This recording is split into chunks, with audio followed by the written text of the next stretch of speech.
রাকিব ছিল এক গরিব জেলের ছেলে। নদীর ধারে ছোট কুঁড়ে ঘরে তাদের বাস।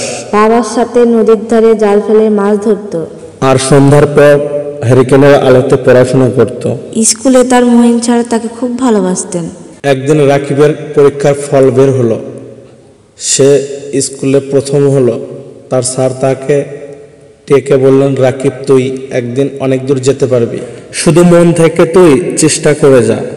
কিন্তু রাকিবের পরিবারে ছিল টাকার অভাব। অনেকে বলতো এই ছেলে কি আর শহরে পড়তে পারবে, কিন্তু রাকিব হাল ছাড়েননি। দিনে মাছ ধরতো আর রাতে পড়াশোনা করত। মহিন স্যার তাকে বই খাতা আর উৎসাহ দিয়ে সাহায্য করতেন। সময় গড়ালো। রাকিব মাধ্যমিকে ভালো ফল করলো, বৃত্তিও পেল। শহরে গিয়ে কলেজে ভর্তি হলো। পরে বিশ্ববিদ্যালয়ে সে বিক্রম অ্যান্ড ইঞ্জিনিয়ার।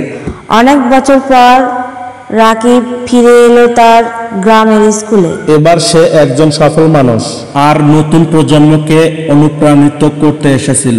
সে বলল, স্বপ্ন বড় দেখো, অবস্থা দোষ দিও না, চেষ্টা করলে সবকিছু সম্ভব। পরিশ্রম এবং একজন ভালো শিক্ষকের সঠিক নির্দেশনায় একজন মানুষ অনেক দূর এগিয়ে যেতে পারে। এমন গল্প শুনতে চাইলে পেজটিকে ফলো করে সাথেই থাকবেন।